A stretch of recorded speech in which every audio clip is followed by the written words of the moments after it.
स्वामी विवेकानंद एक तेजस्वी जीवन गाथा। भारत की पुण्य भूमि ने समय समय पर ऐसे महान व्यक्तित्वों को जन्म दिया है जिन्होंने न केवल अपने देश बल्कि पूरे विश्व को ज्ञान, प्रेम और आध्यात्मिकता का मार्ग दिखाया है। 19वीं शताब्दी के अंत में ऐसे ही एक तेजस्वी सितारे का उदय हुआ जिसने अपनी ओजस्वी वाणी, प्रखर बुद्धि और अदम्य साहस से प्रज्ञा और पाश्चात्य जगत को समान रूप से चमत्कृत कर दिया। यह कहानी है नरेंद्र नाथ दत्त की, जो बाद में स्वामी विवेकानंद के नाम से विश्वविख्यात हुए। एक ऐसे सन्यासी की कहानी जिनके हृदय में भारत की प्राचीन ज्ञान धारा और भविष्य के प्रति एक उज्ज्वल स्वप्न एक साथ प्रवाहित हो रहे थे। कोलकाता के एक कुलीन और प्रगतिशील कायस्थ परिवार में 12 जनवरी 1863 को नरेंद्र नाथ का जन्म हुआ। उनके पिता विश्वनाथ दत्त एक सफल वकील थे और उनकी माता भुवनेश्वरी देवी एक गहरी धार्मिक और बुद्धिमान महिला थीं। नरेंद्र नाथ बचपन से ही एक असाधारण बालक थे। उनकी स्मरण शक्ति अद्भुत थी, उनकी बुद्धि तीव्र थी और उनकी जिज्ञासा असीम थी। वे हर चीज के बारे में जानना चाहते थे, हर रहस्य को भेदना चाहते थे। उनकी शरारतों और ऊर्जा में भी एक विशेष आकर्षण था जो उन्हें अपने साथियों के बीच लोकप्रिय बनाता था। नरेंद्र नाथ की शिक्षा एक प्रतिष्ठित संस्थान प्रेसिडेंसी कॉलेज में हुई, जहां उन्होंने दर्शनशास्त्र, तर्कशास्त्र, इतिहास और साहित्य जैसे विषयों का गहन अध्ययन किया। उनकी अंग्रेजी भाषा पर अद्भुत पकड़ थी और वे पश्चिमी विचारकों जैसे डेविड ह्यूम, इमैनुअल कांट और जॉन स्टुअर्ट मिल के विचारों से परिचित थे। लेकिन उनकी आत्मा को कहीं न कहीं एक गहरी प्यास थी, एक ऐसी तृप्ति की खोज थी जो सांसारिक ज्ञान से परे थी।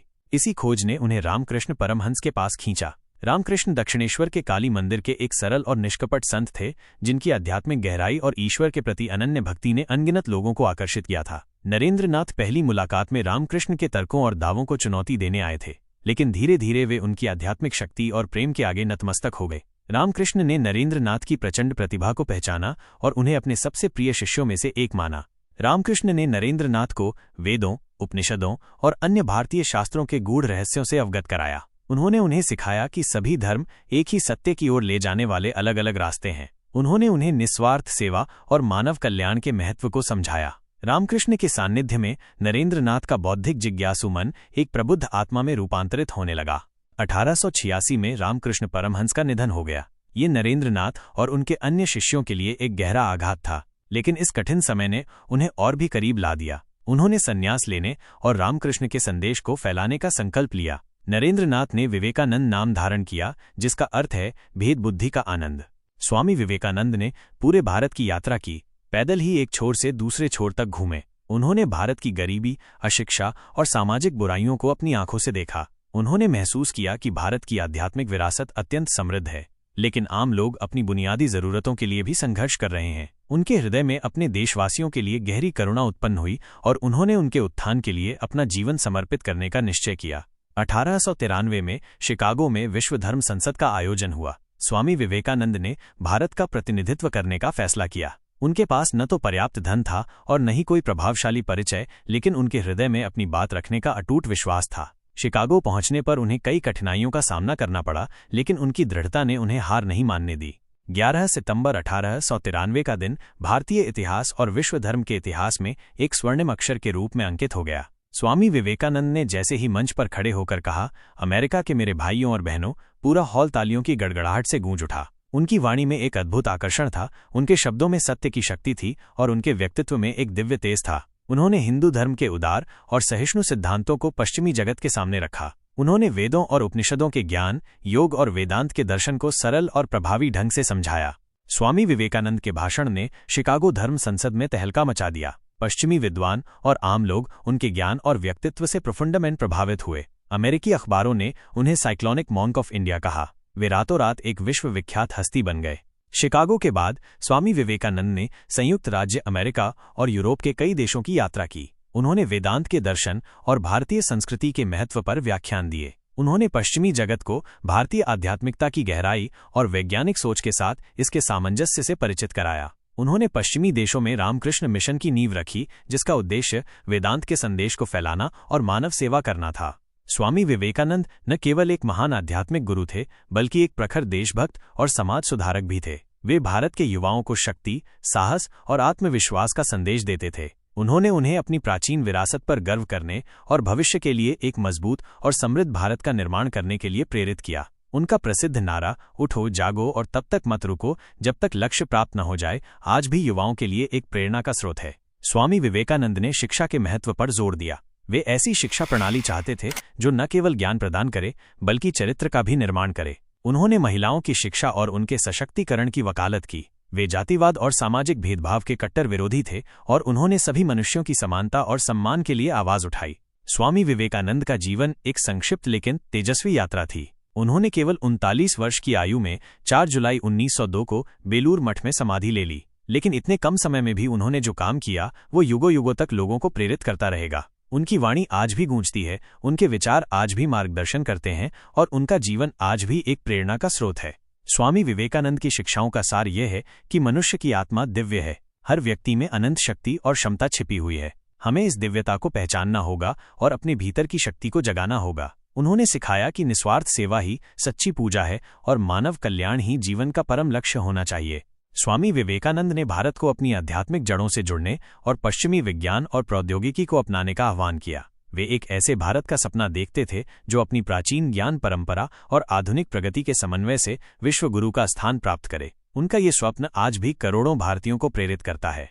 स्वामी विवेकानंद का व्यक्तित्व अनेक गुणों का अद्भुत संगम था। वे एक महान वक्ता थे जिनकी वाणी में जादू था। वे एक प्रकांड विद्वान थे जिनका ज्ञान अगाध था। वे एक निडर देशभक्त थे जिनके हृदय में भारत के लिए असीम प्रेम था। वे एक करुणाशील संत थे जिन्होंने मानव सेवा को अपना धर्म माना था। एक बार स्वामी विवेकानंद अमेरिका में एक धनी महिला के घर पर मेहमान थे। महिला ने उन्हें अपने घर की भव्यता और धन संपदा दिखाई। विवेकानंद ने सब कुछ शांत भाव से देखा। अंत में महिला ने उनसे पूछा कि उन्हें ये सब कैसा लगा। विवेकानंद ने मुस्कुराते हुए कहा, ये सब बहुत सुंदर है, लेकिन क्या इसने आपको आंतरिक शांति और आनंद दिया है? महिला निरुत्तर हो गई। इस घटना से पता चलता है कि विवेकानंद भौतिक सुख सुविधाओं से परे आध्यात्मिक मूल्यों को कितना महत्व देते थे। एक अन्य अवसर पर स्वामी विवेकानंद कश्मीर की यात्रा कर रहे थे। रास्ते में उन्होंने देखा कि कुछ बच्चे एक पत्थर पर ध्यान केंद्रित करके खेल रहे थे। उन्होंने बच्चों से पूछा कि वे क्या कर रहे हैं। बच्चों ने बताया कि वे उस पत्थर को भगवान शिव मानकर उसकी पूजा कर रहे हैं। विवेकानंद ने बच्चों के भोलेपन और श्रद्धा को देखकर गहरी प्रशंसा व्यक्त की। उन्होंने कहा कि सच्ची श्रद्धा और भक्ति किसी भी रूप में प्रकट हो सकती है। स्वामी विवेकानंद का बच्चों के प्रति विशेष स्नेह था। वे मानते थे कि बच्चे ही देश का भविष्य हैं और उन्हें सही मार्गदर्शन और शिक्षा मिलनी चाहिए। वे अक्सर युवाओं से बातचीत करते थे और उन्हें आत्मनिर्भर बनने, चरित्रवान बनने और देश के लिए कुछ करने की प्रेरणा देते थे। उनका मानना था कि युवाओं में असीम ऊर्जा और क्षमता होती है जिसे सही दिशा में लगाने की आवश्यकता है। स्वामी विवेकानंद की वाणी में एक अद्भुत ओज और आत्मविश्वास था। जब वे बोलते थे तो लोग मंत्रमुग्ध हो जाते थे। उनके शब्द सीधे हृदय को छूते थे और श्रोताओं के मन में एक नई ऊर्जा और उत्साह का संचार करते थे। उनकी वक्तृत्व कला का प्रभाव इतना गहरा था कि अनेक पश्चिमी विद्वान और विचारक उनके अनुयायी बन गए। स्वामी विवेकानंद ने कर्मयोग, भक्ति योग, ज्ञान योग और राजयोग के सिद्धांतों को सरल और व्यावहारिक तरीके से समझाया। उन्होंने दिखाया कि कैसे इन योगों का अभ्यास करके मनुष्य अपने जीवन को सार्थक और सफल बना सकता है। उनका मानना था कि धर्म केवल कुछ रीति रिवाजों और कर्मकांडों तक सीमित नहीं है, बल्कि ये जीवन जीने का एक तरीका है जिसमें प्रेम, करुणा और सेवा का महत्व है।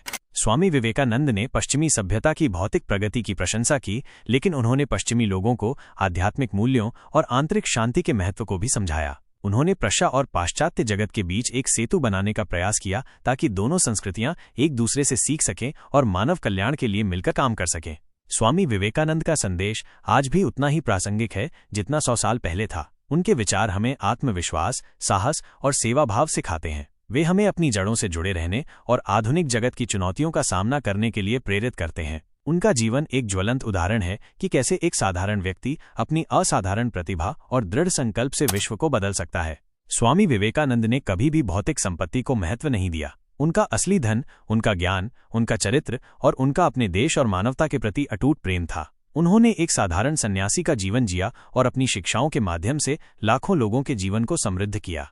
स्वामी विवेकानंद की स्मृति आज भी हमारे दिलों में जीवित है। उनके जन्मदिन को राष्ट्रीय युवा दिवस के रूप में मनाया जाता है, जो युवाओं को उनके आदर्शों का पालन करने और देश के विकास में योगदान करने की प्रेरणा देता है। उनके द्वारा स्थापित रामकृष्ण मिशन आज भी शिक्षा, स्वास्थ्य और समाज सेवा के क्षेत्र में उत्कृष्ट कार्य कर रहा है। स्वामी विवेकानंद एक ऐसे महापुरुष थे जिन्होंने भारत की आध्यात्मिक और सांस्कृतिक विरासत को विश्व पटल पर स्थापित किया। उनका तेजस्वी व्यक्तित्व, उनकी ओजस्वी वाणी और उनके महान विचार युगों युगों तक मानवता का मार्गदर्शन करते रहेंगे। वे सचमुच एक ऐसे संत थे जिनके हृदय में भारत की आत्मा धड़कती थी और जिनकी वाणी में विश्व कल्याण का संदेश गूंजता था। उनका जीवन एक अमर गाथा है जो हमें हमेशा प्रेरित करती रहेगी। संगीत धीरे धीरे तेज होता है। स्वामी विवेकानंद की तेजस्वी तस्वीर स्क्रीन पर आती है। ये कहानी है एक ऐसे तेजस्वी सन्यासी की जिसने अपने ज्ञान और प्रेम से पूरे विश्व को आलोकित किया। स्वामी विवेकानंद, आप हमेशा हमारी प्रेरणा रहेंगे। संगीत धीरे धीरे फीका पड़ जाता है।